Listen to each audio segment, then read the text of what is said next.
hearing aid guy tomorrow, 30-day trial. So I'm going to go in there and tell him that I'm right on the fence. These are real good. But I said, that Providence, my health insurer, when I asked them if there was any hearing aid coverage, they said no, but they had an outfit to recommend. Then I might have to shop further. But I'm pretty sure that David, his name is David King, he'll respond. And I can get right into the thick of just what it is that I need to do to make it work properly. And so what is the advantage of this other kind of hearing aid that you don't have now that you would want to give you the director's ear? The thing around my neck is called a Streamer Pro. Things like my iPhone and this computer can stream directly to my hearing aids as if they were wireless headphones. Oticon is up to making it work. Maybe it already is, and I don't understand it yet. Or it's new, they're working on it, and they're committed to it. Well, so now tell me also about your sleep apnea machinery. Yeah, that's a big deal because BiPAP ASD. Mm-hmm. So it's automatic servo ventilator. Yeah. So it helps both with, mostly my central sleep apnea. And then the BiPAP does a good job on the obstructive, right? Mm-hmm. Mm-hmm. So as I found out, and it took me a lot of detective work. Detective.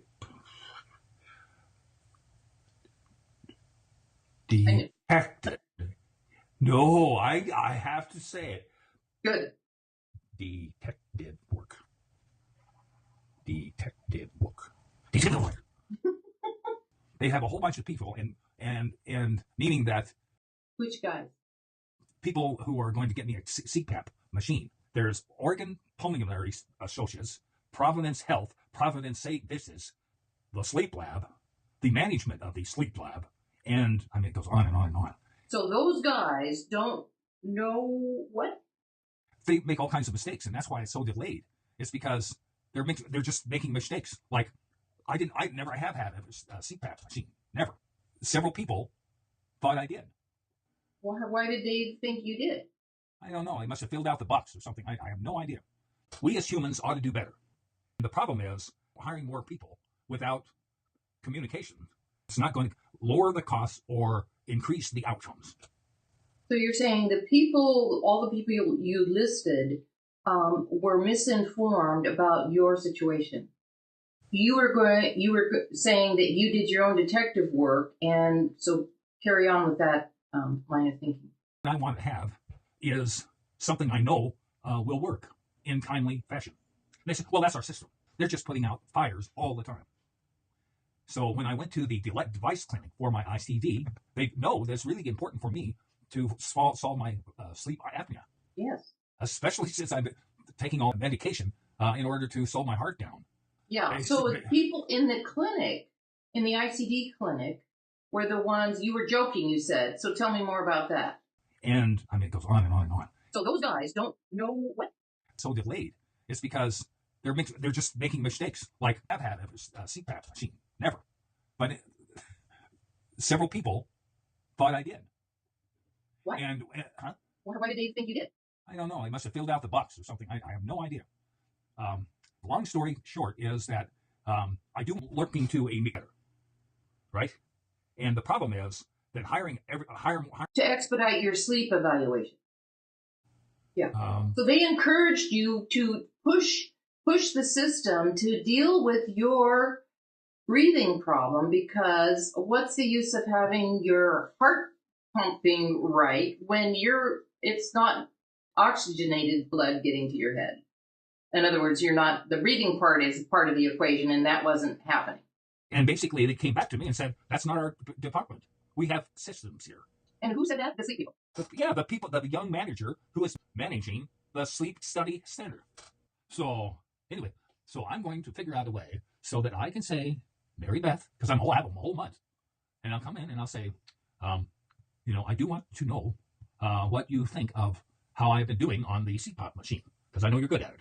But please leave some time for us to discuss why your wishes were not um,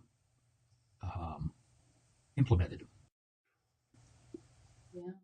Well, good for you. So you're going to get the machine delivered to you tomorrow.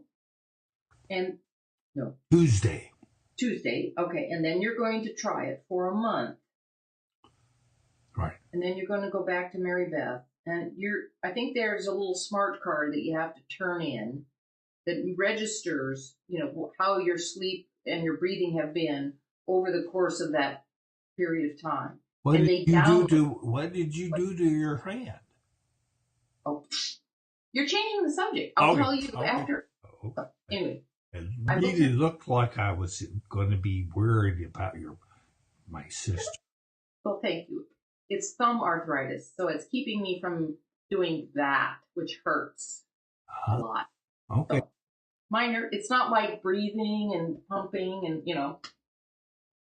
it's a minor glitch. But so anyway, so you're going to do the machine for a month and then. Mary Beth is going to be the expert.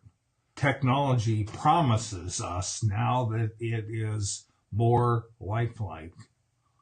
But it's good that it's going to be able to measure whether it's doing the job that it's supposed to do, right? We've pretty much covered it.